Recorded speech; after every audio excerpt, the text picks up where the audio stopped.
Petugas gabungan dari TNI Polri, Satpol PP Kota Serang, dan lintas OPD terkait di Kota Serang Selasa pagi melakukan razia penegakan protokol kesehatan di Pasar Induk Rau Kota Serang. Razia menindak warga yang masih mengabaikan protokol kesehatan seperti tidak memakai masker dan berkerumun.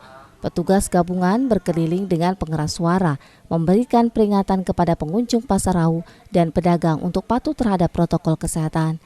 Hasilnya, petugas masih menemukan sejumlah pedagang yang tidak memakai masker dan diberikan hukuman sanksi sosial berupa push-up. Pasar tradisional menjadi sasaran penegakan prokes karena menjadi ancaman adanya klaster penyebaran COVID-19.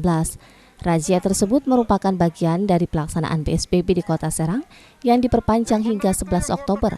Petugas mengklaim terjadi penurunan pelanggaran. Dari hari ke hari, razia digelar agar warga menyadari akan pentingnya patuh prokes sebagai antisipasi penyebaran COVID-19.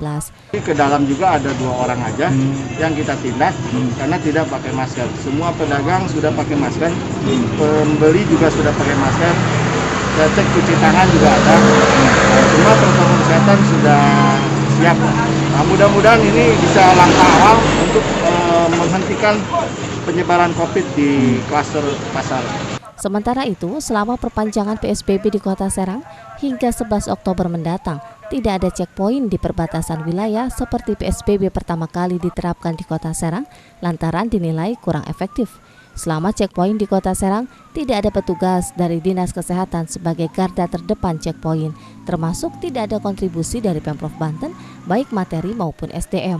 Berdasarkan hasil rapat pimpinan dan tim gugus tugas PSBB tahap 2 di Kota Serang ini, lebih konsen kepada hunting system, yakni mendatangi titik keramaian untuk penegakan protokol kesehatan, termasuk melakukan penyemprotan dengan probiotik siklus sanitizer yang aman bagi kulit manusia bayi hingga manula. Dan memang kita agak kesulitan di situ karena kalau kita mengacu SOP kan ada tugas masing-masing. Sedangkan untuk PMI hanya pengecekan saja, tapi untuk tindakan terkait dengan ditemukannya semisal suhu yang memang di atas normal itu tidak ada karena kita hanya mendata saja dari pihak PMI-nya. Tapi kembali lagi di checkpoint juga tugas Disub hanya sebagai.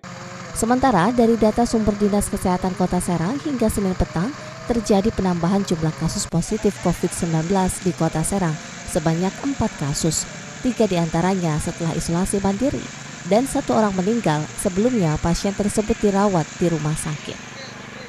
Hingga Senin kemarin di Kota Serang sudah 9 orang meninggal karena COVID-19, 29 orang dirawat, 86 orang isolasi mandiri, 98 sembuh, dan total 222 kasus positif COVID-19 di Kota Serang.